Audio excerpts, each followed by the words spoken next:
Joyce Meyer, une très grande prédicatrice, dit quelque chose de très important. Je l'ai souligné d'ailleurs. Elle dit que le plus grand problème dans l'église évangélique est un manque de connaissance sur le diable. Aujourd'hui, je vais parler du plus grand problème de l'église évangélique. Il y a un dicton qui dit que connais tes amis, mais connais encore mieux tes ennemis. Premièrement, le père du péché peut être dans votre vie, premièrement à cause de vos propres péchés. Parce que depuis que vous êtes né, vous péchez en pensée, en parole, par action et par omission. Donc vous péchez chaque jour.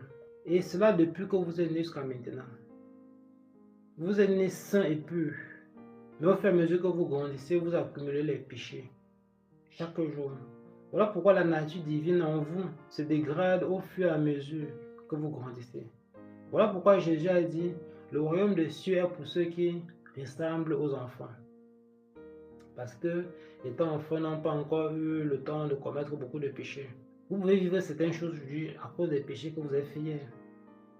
Je prends peut-être un garçon qui a engrossé une fille, peut-être avorté, ou alors il a abandonné la fille et l'enfant. Et puis aujourd'hui, il commence à vivre une nouvelle vie, il a oublié la vie ancienne. Il peut vivre certaines malédictions à cause des péchés qu'il avait commis dans le passé. Il part peut-être demander un travail, on le chasse. Tout ce qu'il fait, ça ne marche pas. Il ne sait pas que c'est à cause des choses qu'il avait fait dans le passé. Selon Exode 34, verset 4, Dieu punit l'iniquité des pères, les enfants et les enfants des enfants jusqu'à 3e, jusqu'à 4 générations. Lisez Exode 34, verset 4.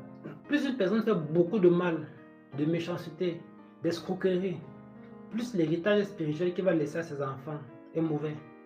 Son fils né n'a jamais péché. Mais le père du péché dans sa vie est en train de le presser, en train de l'attaquer. En fait, il s'est dit que j'ai tué qui? Alors que c'est son père qui avait fait tous les péchés là.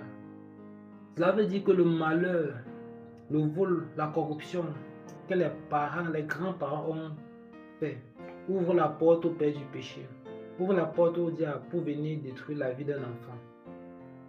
J'ai vu un film nigérien, une fille à l'âge de 12 ans, une sirène l'apparaît, un esprit des eaux l'apparaît, et dit que c'est à cause de sa grand-mère, que sa grand-mère était entrée dans quelque chose, parce qu'elle a un lien avec sa grand-mère, le nom de sa grand-mère.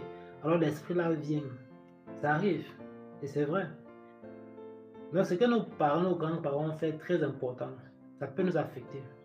Ceux qui ont fait beaucoup de bien, ça nous affecte positivement. Ceux qui ont fait beaucoup de mal, ça nous affecte négativement.